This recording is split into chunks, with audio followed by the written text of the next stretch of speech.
안녕하세요. 배본철 교수입니다. 여러분, 저희 민족은 험난한 순환의 시절들을 많이 겪어왔지만 그래도 우리가 꿋꿋하게 일어나서 새로운 역사를 다시 써온 그런 아주 자랑스러운 민족입니다. 특별히 그 중에서도 우리는 일제 36년 동안에 그 식민지의 그 서러움과 그 탄압의 시간 속에서 저희들은 모진 인내를 배워왔고, 그리고 앞날에 대한 줄기찬 소망을 꽃피우면서 그 어두운 밤을 승리해 나갔던 민족이었습니다. 그 가운데 그 순환 속에 있었던 그 한국교회의 모습을 우리들은 떠올리지 아니할 수 없습니다. 민족의 등불이었고, 그리고 어둠 속에 방황하고 있는 이 민족에게 하나님 나라의 그 꿈을 선사했던 그런 우리 한국교회의 모습, 참 자랑스러운 모습이 아닐 수 없습니다. 오늘 이 시간에는 일제 36년 동안 그러한 억압 속에서 있으면서 한국교회가 나름대로의 그 신앙의 길을, 그리고 민족의 교사로서의 그 길을 이끌어왔던 그 발자취들을 우리 한번 살펴보려고 합니다. 그래서 몇 가지, 여러 가지 국면으로 우리들이 살펴보도록 하겠는데요. 먼저 첫 번째는 일제시대의 우리 한국교회가 그 신앙에 관한 문제들을, 특별히 그 기독교 신학에 관한 그런 주제들을 어떻게 다루어왔는가 하는 것을 먼저 살펴보도록 하겠습니다. 사실 우리 한반도에 개신교가 신앙에 들어오게 된 것은 사실은 19세기 후반이었죠. 1880년대부터 들어오기 시작했으니 사실 1900년 이후 일제의 시대를 거쳐갈 때에도 우리 한국의 개신교의 그 신학 활동이라고 하는 것은 매우 미미한 상태였습니다. 그 당시에 그 신학의 작업이 부진했던 이유들은 여러 가지로 살펴볼 수가 있겠습니다. 무엇보다도 개신교가 들어온 그 시기는 정치 또 사회적으로 또 국제적으로도 큰 혼란기였었던 거죠. 그렇기 때문에 개신교 신학에 대한 비평과 연구에 몰두할 만한 그런 어떤 학문적인 또 문화적인 여유가 마련되어 있지 못하고 있었기 때문이죠. 그런가 하면 우리나라에 오셨던 그 서구 선교사님들의 신앙 형태가 상당히 보수적인 그러한 신앙인들이었고, 또 생활에 있어서는 좀 청교도형이었고, 그러다 보니까 다양한 그 진보적인 그런 신학 활동보다는 영혼 구원과 교회 성장, 여기에 더 치중을 한 감이 없지 않습니다. 그러다 보니 한국에서의 그 신학의 발전이 그렇게 크게 진보될 수가 없었다라고 보게 되고요.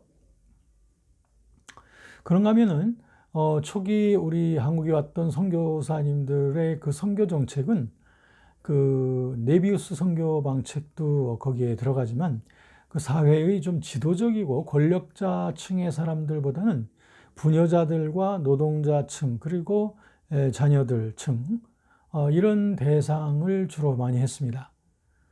그리고 선교사들은 주로 이제 대중들의 문맹을 깨우치기 위해서 주로 이제 교육 사업에 치중을 했었죠. 그렇기 때문에 기독교 신학의 발전이 좀 더디게 되었다, 이렇게 말할 수 있겠고요.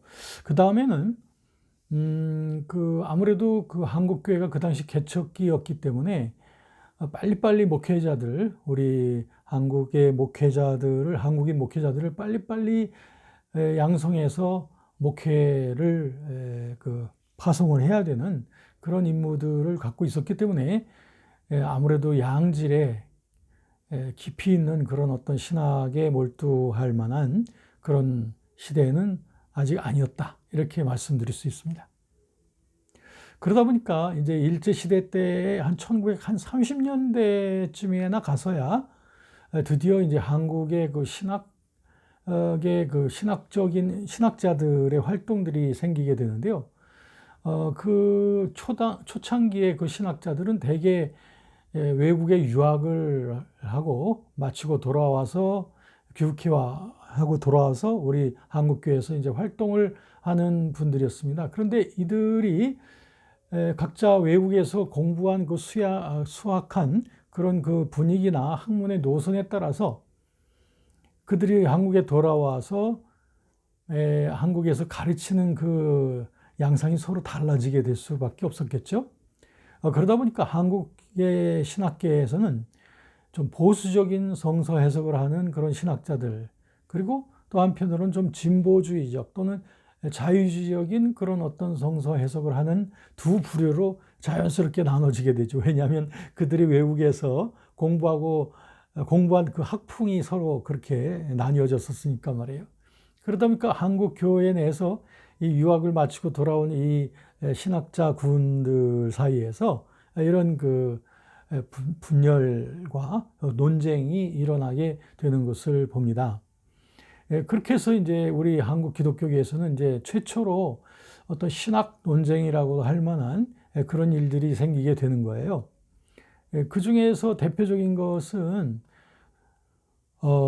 김영주 목사라고 하는 분이 그 모세의 창세기 저작을 부인하는 그런 사건, 이것이 제소되어졌습니다.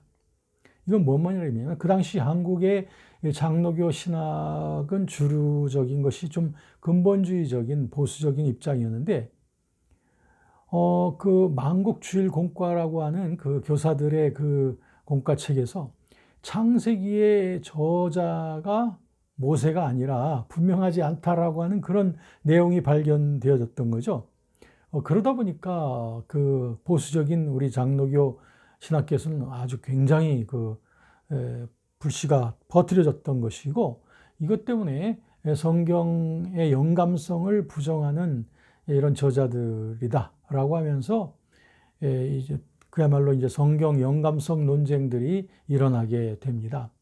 그래서 첫 번째 그 논쟁은 그 성서 해석을 놓고서 보수적인 해석과 좀 진보적인 해석이 서로 논쟁을 벌였다는 거고요.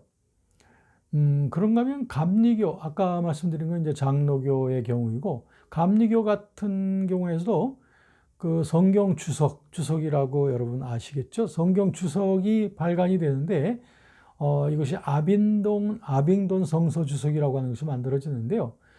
여기에 그 주석의 내용이 매우 의심스럽다. 그래서 이 책을 놓고 이제 특히 장로교 쪽에서는 이 감리교에서 만드는 이 성경 주석을 놓고 굉장히 혹평을 하기 시작합니다. 그러다 보니까 이걸 갖다가 이단서라고 하면서 문제 제기를 하는 이런 일들이 생기게 되죠. 그래서 성경 해석, 주로 이제 성경 해석을 놓고 이런 그 논쟁들이 벌어지게 되는 이때에 그래서 이러한 것을 종식시키겠다고 나오게 된 것이 이제 장로교의 좀 보수적인 주로 이제 근본주의 신학의 입장을 대변하는 그 당시에 대표적인 신학자였던 박형룡 박사가 이제 거기에 맞서서 자유주의적인 성경 해석에 맞서서 그걸 반대하면서 책을 발간하게 됩니다. 기독교 근대 신학 난제 선평이라고 하는 그 책이에요. 그래서 이제 여러 가지 해석상의 난제들을 뽑아가지고 이것을 보수적인 입장에서 답하는 그런 책이었고요. 이제 이런 일들이 이제 그 당시 1930년대 중반 정도에 일어나게 됐던 것을 보게 되죠. 자, 이제 조금 주제를 바꿔서 이제 20년, 30년대로 흘러가면서 이 한국의 그 기독교계는 특별히 그 성경 번역 작업이 점점 더 활성화되어집니다. 여러분이 아시다시피 초창기 때 성경 번역들이 우리말로 된 성경 번역 쪽복음들이죠. 쪽복음들이 들어오게 된 것은 저 만주 지역을 통해서 또 일본을 통해서 이제 그 당시에 우리말로 성경이 번역되어지던 그런 것들을 선교사들을 통해서나 우리 신자들을 통해서 들어오게 되는 이런 것이 이제 처음 시작인데, 그러면서 이제 성경 66권을 대상으로 이제 번역하는 이런 대대적인 성경 번역 작업이 이루어지게 됩니다. 그래서 지금 성경 번역하고는 완전히 틀린 그 한문이 많이 들어가 있는 거지만, 이런 성경들이 이제 자꾸 번역이 되어져 갑니다. 그래서 1911년에 소위 이제 구역이라고 이렇게 불려지는데요. 신구약 성경이 1911년에 한번 완전히 번역이 우리말로 되어지는 일이 생기게 되었어요. 그러면서 이제 번역 작업은 여기서 그치지 않고 계속해서 되어집니다. 오늘날 우리가 사용하고 있는, 주로 이제 우리가 개역 개정판을 많이 사용하고 있습니다만, 이렇게 되기까지는 상당히 많은 그 새로운 번역들이 다시 또 새롭게 되어지고 새롭게 되어져 가는 것을 보게 됩니다. 그래서 이제 아까 말씀드린 그 구역이라고 한 거 이후에 또 번역 작업이 되어짐으로써 1938년경에 가서는 신구약의 성경 본문에 대해서 개역 성경전서가 이렇게 만들어지게 됩니다. 그러다가 이것이 나중에 또 한글 맞춤법에 따라서 또 고쳐지고 해서 이제 한참 시간이 흐르고 난 다음에, 그래서 한동안 많이 사용되어지는 개역 성경전서가 나오게 된 것이 1956년이 되겠습니다. 그래서 이런 과정을 꾸준히 거쳐서 오늘에 이르고 있다, 이렇게 말씀드릴 수가 있었습니다. 여러분, 이제 다른 나라에도 여러분들이 여행하시고 하다 보면 어떤 나라에 보면은 그 성경 번역이 굉장히 여러 가지로 나눠져 있는 그런 나라들이 있습니다. 나름대로 성경 번역은 나름대로의 그 강조점들을 갖고 있죠. 이런 번역이 갖고 있는, 또 저쪽 번역이 갖고 있는 강점들이 있고 또 약점들이 있는데, 근데 너무 이제 번역판들이 많다 보면 일반 신자들은 도대체 어느 번역을 봐야 가장 하나님의 말씀을 좀 더 잘 이해할 수 있을까라고 하는데 굉장히 혼선을 빚게 되고요. 또 이제 번역판이 많다 보면은 서로들 다른 번역이 잘못된 것들을 지적을 하고 하다 보면 결국에 어떤 현상이 벌어지게 되냐면, 성경에 대한 그 신뢰성에 대해서 우리가 상당히 그 존중도가 떨어지게 되는 이런 일들이 있게 됩니다. 그런데 참 감사하게도 우리 한국에서는 그때부터 지금까지 그래도 좀 일관적인, 그렇다고 해서 제 이 말은 개역 개정판, 지금 사용하고 있는 개역 개정판 외에 다른 번역이 없다는 말이 전혀 아니죠. 뭐 천주교하고 같이 사용해 왔던 공동 번역판도 있고 새 번역도 있고 여러 가지 성경 공회에 의해서 나오는 그 번역도 있고요. 많은 번역들이 있긴 하지만 그래도 가장 대중적으로 읽혀지고 있는 어떤 교단이든지 이것이 이제 오늘날 사용하고 있는 개역 개정판인데요. 이렇게 그 일관된 흐름을 지켜오게 되는 것은 우리가 그 성경의 그 영감성에 대해서 상당히 존중할 수 있는 그런 좋은 그 계기가 된다고 그렇게 생각이 되어집니다. 그래서 일제시대로 다시 돌아가면, 일제시대 때 이런 그 일제의 억압 속에서도 이런 기독교회는 해야 될 일들을 정력적으로 해 나갔던 것들을 보게 되는 겁니다. 특별히 선교사님들의 그 도움을 받아서 성경 번역뿐 아니라 여러 가지 기독교 정기 간행물들이 만들어집니다. 감리교, 장로교, 성결교 할 것 없이 여러 교단에서 이런 그 월간지들, 정기 간행물, 또 목회자들을 위한 그런 신학 잡지, 또 일반 신자들을 위한, 또 주일학교 교사들을 위한, 그 중에서 대표적인 것은 감리교에서는 신학 세계라고 하는 것, 그 상당히 그 권위 있는 그런 그 목회자들을 위한 이런 그 월간지가 만들어지고 있었고, 장로교에서도 신학진암이라고 하는 것이 만들어져서 이런 그 대표적인 이와 같은 그 또 성결교회 같은 데는 이제 활천이라고 해서 이런 그 교단의 그 대표성이 있는 이러한 그 잡지들은 오늘날까지도 한동안 그 폐간되어지기도 했지만, 그러나 지금 다시 오늘날까지 이어져 오고 있는 것은 참 자랑스러운 전통이 아닌가, 이렇게 생각이 되어집니다. 자, 이제 조금 우리가 주제를 바꿔서, 그럼 일제 그 억압 속에서 우리 교회는 그 사회적인 어떤 그 책임, 교회에게는 사회적 책임이 있지 않겠습니까? 교회가 이 땅에 있는 한은 사회 속에서의 그 책임이 있습니다. 그래서 예수께서도 말씀하시기를 너희는 이 세상에서의 소금과 빛이라고 말씀하신 그 말이 그런 의미가 아니겠습니까? 자, 그런데 이런 교회가 제대로 교회다운 그런 활동을 하기가 상당히 억압되어지는 이런 일제 억압기 속에서 교회는 어떤 활동을 할 수 있었을까요? 사실 교회가 이런 어떤 민족의 그 대변자로서의 역할을 해주고, 그리고 일제 앞에 그 강력하게 항거할 수 있는 그러한 기구로서 제 몫을 해주었다면 얼마나 좋겠습니까? 그런데 교회조차도 사실은 그 일제의 탄압 속에서 굉장히 신음하고 있던 그런 시대였던 거죠. 그러다 보니까 많은 그 젊은이들이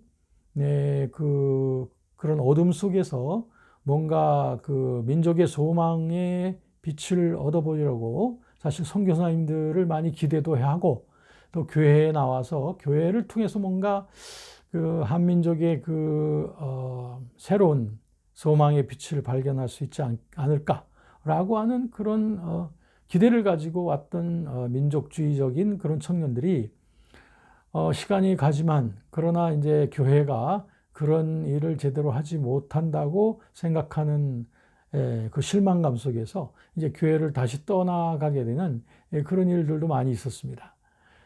예를 들면 그 문학가로서 아주 유명한 그 춘원 이광수 같은 사람도 역시 기독교에 많은 그 기대를 하고 있었지만, 결국엔 사회적으로 기독교가 사회적인 그 역할을 제대로 못한다. 그래서 어떻게 보면 그 사회적인 변화에 그 능동적으로 대처하지 못하는 아주 고루한 보수주의적 기독교다라고 하면서 공격을 하고, 그리고 그는 또 날카롭게 공격하기를 교회가 오히려 그 신비주의적이고 이원론적으로 전락되어졌다. 그래서 이 사회 속에서 이 현실 세계 속에서의 그런 교회 역할을 제대로 감당하지 못하는구나라고 글을 많이 써서 공격을 하기도 했습니다. 그래서 그 당시에 동아일보나 또 조선일보 같은 이런 대표적인 신문에서도 교회가 역사 속에서의 사명을 제대로 감당하라고 이 채찍질을 하는 그런 논설들이 많이 발견되고 있습니다. 그러자 이러한 따가운 그 사회적인 일침을 받아가면서 어떻게 하면 교회가 이 민족적인 그 등불의 역할을 좀 제대로 할 수 없을까라고 하는 그런 정신을 가지고 교회를 이끌어갔던 그런 사람 중에 한 대표적인 사람으로서 김교신이라고 하는 분을 들 수가 있습니다. 사실 김교신은 이런 어떤 교파주의 교회들을 별로 신뢰하지 않았고, 별로 대단하게 생각하지 않았고, 오히려 그는 성경을 중심으로 이 조선이 다시 일어나야 될 것이다 라고 해서 소위 성서조선이라고 하는 운동을 했습니다. 그래서 잡지도 역시 성서조선이라고 하는 것을 만들어서, 그래서 성경을 연구하면서 성경의 정신을 따라서 이 조선을 건설해 가자라고 하면서 특별한 교파에 들어가지 아니하였기 때문에 많은 교파 목회자들로부터 비난을 받게 됩니다. 그는 그와 김교신의 그 집단들은 비난받기를 이 무교회주의자들이라고 하는 그러한 이제 비난을 많이 받게 됩니다. 사실 이 김교신은 말이죠. 김교신의 그 성서조선 운동은 사실 김교신은 그 민족적 교회로서의 역할을 좀 제대로 해야 되겠다고 생각을 했던 거죠. 그래서 그러려면 이 선교사들의 손으로부터 좀 독립을 해서 우리 한민족인으로서의 신앙 공동체를 자립하는 그런 공동체를 우리가 세워나가자라고 역설을 했던 거예요.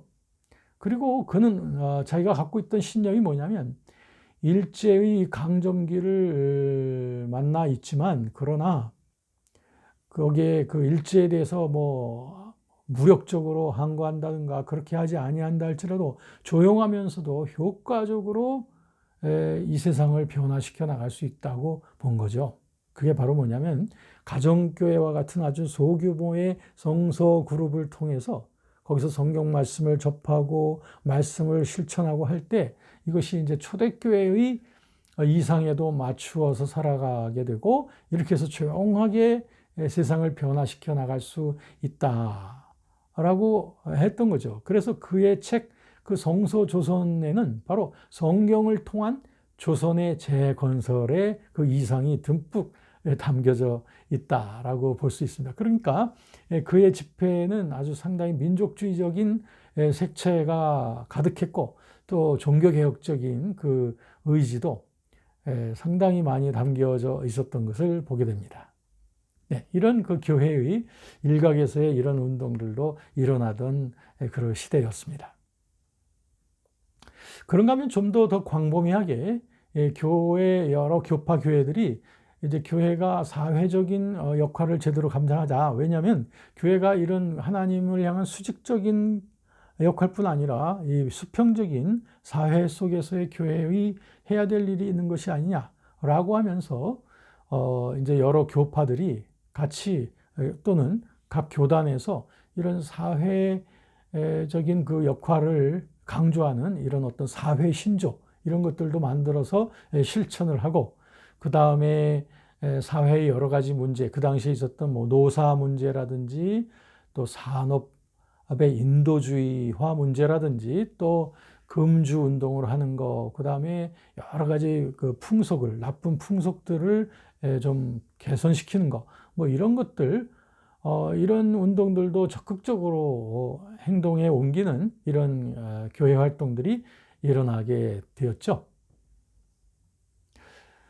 그리고 또 괄목할 만한 것은 여성 크리스찬들의 활동이었습니다. 이 여성들이 아시다시피 이제 1919년 3.1운동 때도 그 여성들의 활동이 굉장히 컸었는데 그 이후 1920년, 30년대로 가면서도 여성들은 여성들의 힘으로 이런 어려운 이 시대를 극복해 가기 위해서 애를 많이 쓰게 됩니다. 그 중에서도 보면 이제 각 교회에서는 여전도회들을 많이 만들어서 이 여전도회를 통해서 전도도 하고 또 여러 가지 교회 자립도 하고 그 다음에 사회봉사도 하는 이런 일들이 활발하게 일어나게 되었습니다.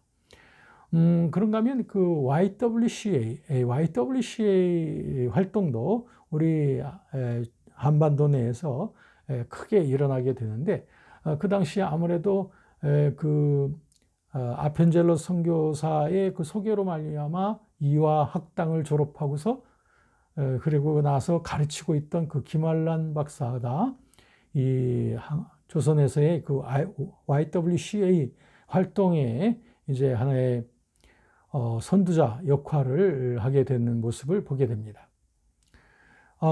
그런가 하면은 여성운동뿐 아니라 당시에는 농촌 계몽 운동들이 많이 일어났습니다. 그 당시엔 뭐 여러분 그 농사가 우리 산업의 기반이었으니까 농사 천하지 대본이라고 하는 그런 옛 말도 있듯이 말이죠.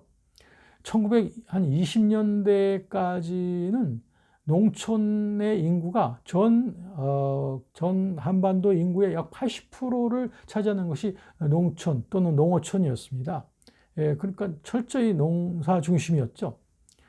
이런 그 상황 속에서 많은 크리스천들이 그 일제의 그 탄압이 점점 더 강화되어져 가는 이제 1930년대로 흘러가면서 점점 더 강화되어져 가는데, 그러다 보니까 어떤 사회 속에서 능동적인 그런 크리스천의 사회적 변화의 역할을 제대로 하지 못하는 벽에 부딪히게 된 거죠. 그러다 보니까 어떤 분들은 이제 그런 일들을 아예 포기하고 좀 신비주의 성향으로 빠지게 되는 분들도 있고, 그런가 하면은 또 나머지 사람들은 이런 그 교회의 사회적 역할을 도심지에서 제대로 하지 못하겠다. 왜냐하면 일제의 그 삼엄한 그런 탄압과 눈치 때문에. 그래서 그들은 이제 주로 농촌으로 들어가게 되죠.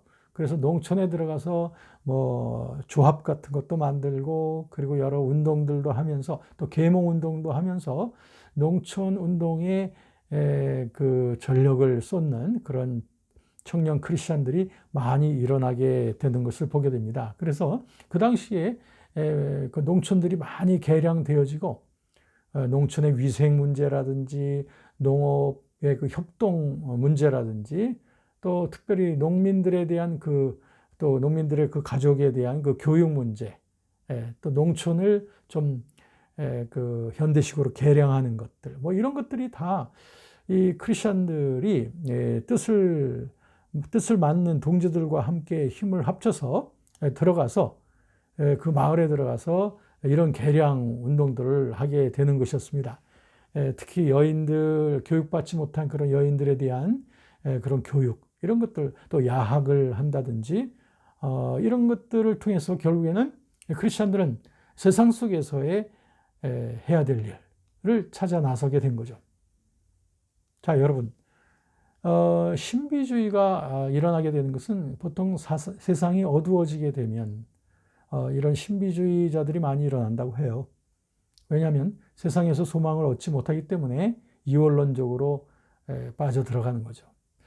그러나 우리 일제시대 때 우리 한국의 교회의 모습을 보면, 물론 일각에서는 신비주의 성향으로 세상을 뒤로 하고 산속으로 들어가게 되는 그런 사람들도 있었죠. 그러나 대부분의 우리 교회들은 세상 속에서 교회의 일을 끊임없이 찾아갔고, 그리고 여기에 벽을 부닥치면 또 이쪽에서 교회에 해야 될 일들을 감당해 나갔던 거죠. 그런데 그 중에서도 제일 중요한 것은 민족의 소망을 끝까지 부여잡고 기도하면서 그 해방의 그날을 기도하고 그것을 하나님 앞에 간구했던 우리 크리스천들의 모습, 정말 위대한 우리의 역사가 아닐 수 없다라고 생각합니다. 이런 자랑스러운 이 험난한 그 시련의 때도 우리가 슬기롭게, 그리고 믿음의 인내로서 헤쳐와서 오늘의 이 자랑스러운 한국교회를 열매 맺게 해준 우리의 믿음의 선조들에게 참 감사하고요. 우리들은 그 정신을 이어받아서 이 한반도 내에서 우리 한국교회의 이 모습이 우리 한국 사회 전반을 이끌어갈 수 있는 그런 등불의 역할을 해야 되겠죠.